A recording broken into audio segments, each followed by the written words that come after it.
Aujourd'hui, on te montre en exclusivité un A380 comme tu ne l'as jamais vu. Il s'agit d'un des 8 prototypes de l'A380 qui repose aujourd'hui au musée de l'air et de l'espace du Bourget. Ces avions prototypes, aussi appelés avions d'essai, sont des aéronefs expérimentaux sur lesquels on effectue des tests extrêmes en vue de leur certification. Cet A380 a par exemple participé à des essais grand froid au Canada, vol par temps chaud aux Émirats Arabes Unis ou encore vol par vent de travers en Islande. Mais alors en quoi cet A380 d'essai est-il différent de ceux qu'on a l'habitude de voir? Si de l'extérieur tout semble normal, c'est une fois à bord qu'on se rend compte de quelques petites différences. Déjà, l'avion est complètement nu. Pas de siège, pas de coffre à bagages, ni aucun aménagement de la cabine. La première chose qui saute aux yeux, c'est la quantité hallucinante de câbles. Les câbles orange sont spécifiques aux avions d'essai. On ne les retrouve donc pas sur les avions certifiés. Ils servent à transmettre les données de vol enregistrées par divers capteurs, et ces capteurs, on en retrouve par exemple à l'extérieur de l'avion, comme ici sous l'aile. Ils mesurent tout un tas d'informations telles que des températures, des pressions ou encore des déformations.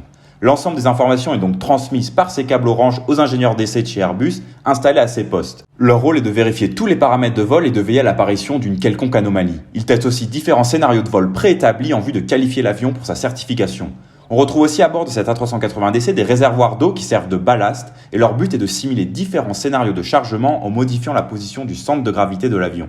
Le cockpit, quant à lui, varie très peu entre le prototype et l'avion certifié. Hormis quelques améliorations ergonomiques, une différence que l'on a pu constater est l'installation de ce petit indicateur de facteur de charge, ainsi que quelques boutons sur le pédestal permettant de faire basculer l'avion entre différents modes de vol. Si cette pièce majeure de notre patrimoine aéronautique n'est pas encore visitable, vous pourrez tout de même la contempler en vous rendant au musée de l'air et de l'espace du Bourget, en plus de découvrir le reste de leur incroyable collection.